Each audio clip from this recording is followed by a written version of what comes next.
Kumusta mga kaboxing? This is Boy Kalawang TV. So isang mabilisang balita lang po tayo mga idol sa kakatapos lang na laban ng ating pambato na si Kenneth Loverboy Lober na ginanap po kanina sa Winport Resort and Casino sa lugar ng Maynila kontra dito sa pambato ng bansang Panama na si former 2 Division World Champion Luis Concepcion. So sa umpisa nga po mga idol ng laban, naka-score nga po kaagad ang ating pambato ng 2 knockdown sa round number 2 matapos nga pong tamaan ni Lober itong si Luis Concepcion ng isang solidong kanan upang bumagsak nga po si Concepcion sa unang pagkakataon.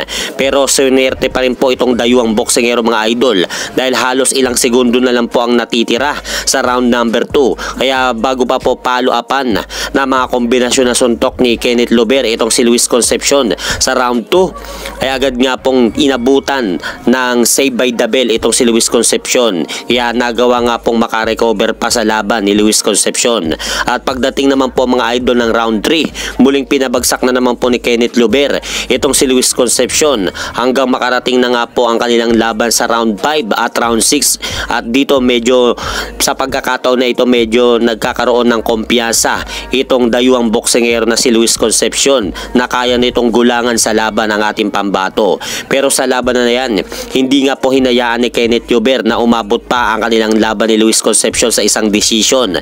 Dahil sa round number 8 mga idol, dito na po tinamaan ng isang solidong kaliwang suntok ni Kenneth Lober itong dayuang boksingero na si Luis Concepcion upang mawalan nga po ito ng balanse sa laban. Kaya wala na nga pong sinayang na oras si Kenneth Lober sa round number 8, kaya pinaulan na nito si Luis Concepcion ng mga malalakas na suntok upang awatin na nga po ng referee ang laban.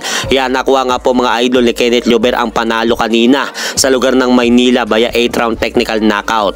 At umabante na po ngayon ang malinis nitong record sa boxing sa 14-0 with 9 knockout. Habang bumagsak naman po ngayon ang record ng Panamanian boxer na si Luis Concepcion sa 40 wins with 11 losses. Kaya binabati po natin mga idol si Kenneth Lober sa kanyang impresibong panalo na ipinamalas kanina sa Winport Resort and Casino sa lugar ng Maynila. At hanggang dito na lang po muna ang aking update sa mga ganapan sa mundo ng boxing. At syempre mga idol, huwag nyo rin pong kalimutan, pakisuportahan nyo naman po muna ang ating munting channel. Maraming salamat po.